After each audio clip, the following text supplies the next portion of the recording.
Mi nombre es Rubicel Pacheco Fernández y en esta ocasión traemos un artículo muy interesante al cual haré la reseña. La psicomotricidad educativa, un enfoque natural. Este artículo está escrito por Javier Medina Rivas. Es un maestro especialista en técnicas de expresión global y corporal psicomotriz, licenciado en educación física, doctor en ciencias de la actividad física y del deporte. Este artículo trata, como su nombre lo indica, de la psicomotricidad educativa. Esta trata de proporcionar experiencias agradables a los alumnos. El artículo es muy interesante porque nos da ciertos conceptos, ciertas informaciones importantes. Por ejemplo, lo que es psicomotricidad y lo que considera natural. Bueno, bien, el artículo menciona que la psicomotricidad es más que nada un conjunto de teorías y palabras aplicables a la escuela, puesto que maneja diferentes tipos de psicomotricidad. Según el autor existen varios, pero él se centró en psicomotricidad aplicada a la escuela o psicomotricidad escolar. También menciona que es una forma de entender la educación basada en la psicología educativa y la pedagogía activa, que pretende alcanzar el desarrollo equilibrado entre lo motor y lo afectivo, y tomando en cuenta también lo mental dentro del campo afectivo. Esto con el fin de facilitar las relaciones con el mundo exterior, tanto los objetos como el mundo de los demás, que él denomina, que podríamos decirse de otra manera, las relaciones interpersonales. Bien, en cuanto a lo natural que maneja o el enfoque natural que le da, es más que nada menciona que no se centra en la pureza del movimiento, no se centra como que el movimiento natural, sino más bien en una postura tanto de edad como personal. Su postura personal es más que nada la necesidad que tienen los niños por realizar ciertas actividades físicas. Esas actividades pueden ser sencillas, pero que se da en la naturalidad de la necesidad de realizarlas. Y en una edad, la edad en la que se centra es a los 8 años, porque él considera que en esa edad se manifiesta más claramente, más definidos los rasgos de su personalidad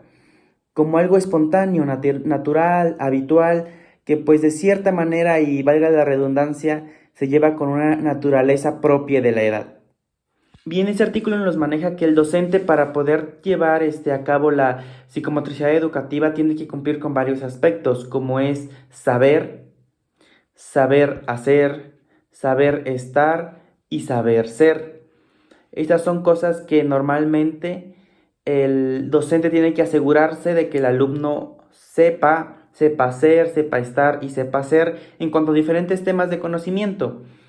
En este artículo nos menciona que el docente también tiene que saber ciertas cosas. En cuanto a saber, es más que nada saber la teoría, saber los conceptos, saber en qué conlleva lo que es la psicomotricidad educativa. En saber hacer es más que nada la capacidad para planificar, organizar proyectos, espacios, para compartir el desarrollo global, de autónomo de los alumnos, así como resolver problemas e incitar a la participación de los proyectos de trabajo, entre otras cuestiones que el autor especifica claramente, así como resolver problemas, conflictos, incitar a la participación, incitar a la inclusión en los proyectos de trabajo que se desarrollan. En cuanto a saber estar, se refiere a la actitud o a la forma en la que está presente el docente durante estas actividades, estos proyectos. Este proceso necesita ser optimista, necesita llevarlo a orientar, estimular, impulsar al escolar, observarlo y dar la oportunidad de expresarse. Y la comunicación verbal y no verbal considera que es muy importante para que el docente sepa estar. En la cuestión de saber ser, el docente debe ser auténtico, debe saber ser y cómo actuar conforme a las propias convicciones, además de aceptar incondicionalmente a los alumnos. Eso es algo muy importante. De cierta manera es como que el autor maneja también, de una manera un tanto subliminal, considero yo, la vocación que se tenga, pues para saber ser un buen docente. También considera que debe de ser respetuoso, debe ser empático, debe ser tolerante, debe tener las dificultades para que él pueda ser un buen docente y pueda ser promotor de la psicomotricidad educativa. El autor también menciona que hay cierto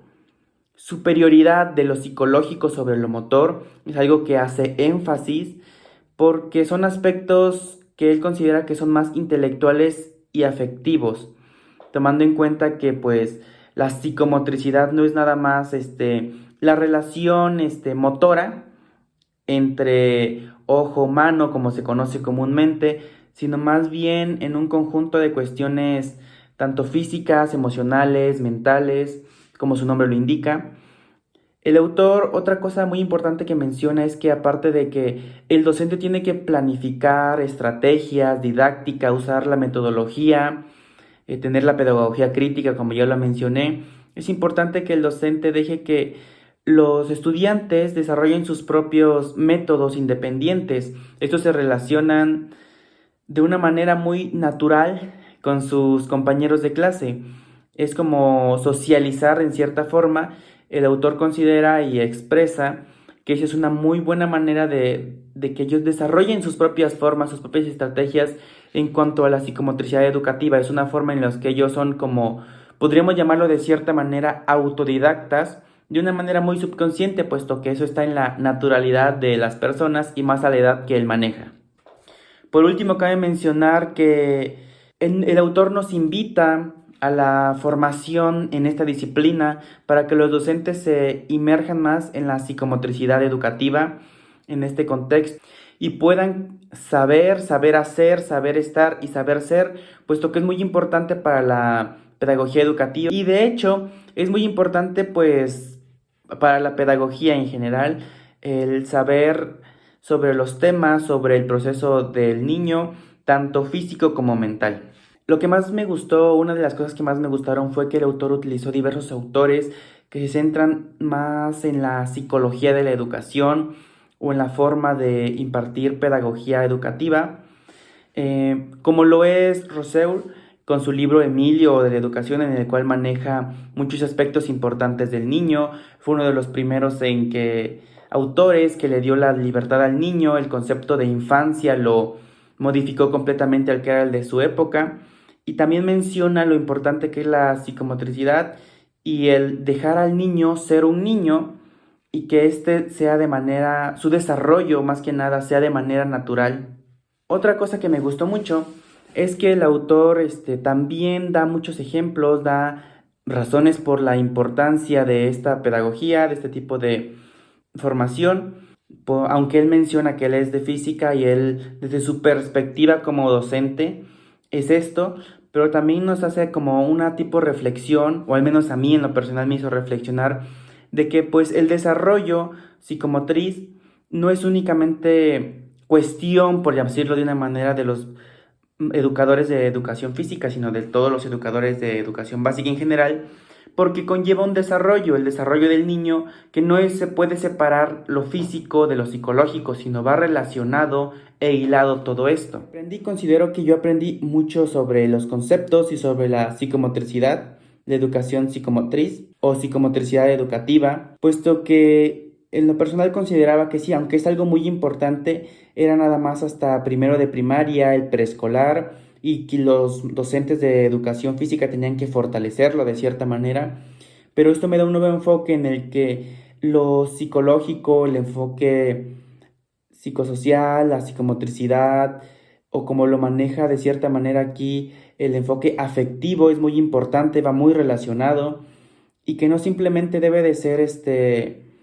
por decirlo, hasta los 8 o hasta primero de primaria, sino considero que debe de tratarse durante toda la educación básica, en concreto o más específico de primero a tercero, porque es cuando los escolares necesitan más ese tipo de didáctica, este tipo de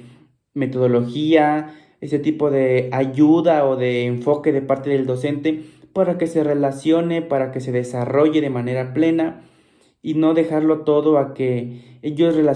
desarrollen sus propias estrategias naturales, como lo menciona el autor, que los niños claro que son muy capaces de desarrollarlas, pero si el docente apoya y tiene conciencia de lo que es la psicomotricidad educativa, y como lo menciona el artículo, sabe ser, sabe hacer, sabe estar y sabe en general, es demasiado importante. Ahora, ¿cómo incluirlo en el aula? Considero que esto es más que nada crear proyectos o simplemente utilizar didáctica en el que el escolar desarrolle su psicomotricidad, como lo menciona el autor, la relación social que genere con sus propios compañeros es muy importante. Entonces, de cierta manera, crear un espacio de socialización en el que los escolares tengan un tiempo, tengan un espacio en el que socialicen de manera sana, de manera en la que ellos intercambien ideas, no simplemente con juegos o con ejercicios que ponga el maestro, sino que de cierta manera promoque o prolifere que los escolares puedan desarrollarse de una manera natural. Bueno, eso ha sido todo por el video de hoy. Esta reseña a mí me pareció muy importante, muy interesante. El artículo en general es muy bueno. Dejaré un link en la cajita de información por si quieren ir a leer el artículo, lo cual lo recomiendo muchísimo.